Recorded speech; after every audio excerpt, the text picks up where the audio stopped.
Kaso ni Jay Sanza, ibinasura. Sa kabila nga ng balita na ikukulong na ito, ay nagulat ang lahat na halos makalipas lamang ang ilang araw ay bigla ang ibinasura ng Quezon City Regional Trial Court Branch 100 ang kaso nito.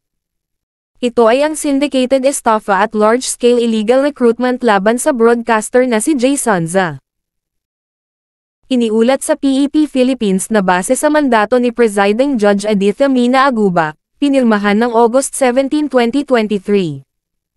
Ay pinatutunayan na ang warden sa jail facility kung saan ang nakapiit na si Jay Sanza ay pinapawalang sala, at maari nang lumaya. Ito ay sa kadahilanan na hindi na nagpakita sa pagdinig ang nagrereklamo, o ang nangsampa ng kaso laban sa broadcaster na si Jay Sanza. Hindi umano napatunayan na guilty ang naturang broadcaster sa kasong isinampa dito. The Jail Warden Quarantine Facility or the Male Dorm Quezon City Jail is hereby ordered to release accused free. Home detention unless held for some lawful other causes. So ordered. Samantalang ayon sa ABS-CBN News reporter na si Zion Ambrosio,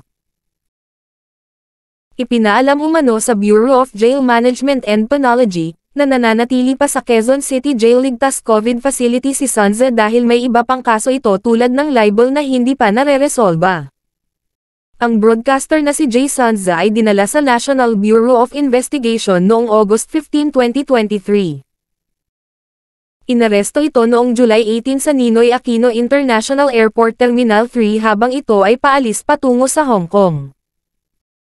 Sa ngayon ay inaabangan pa ang susunod pang update kaugnay sa iba pang kaso na kinahaharap ng broadcaster na si Jay Sanza.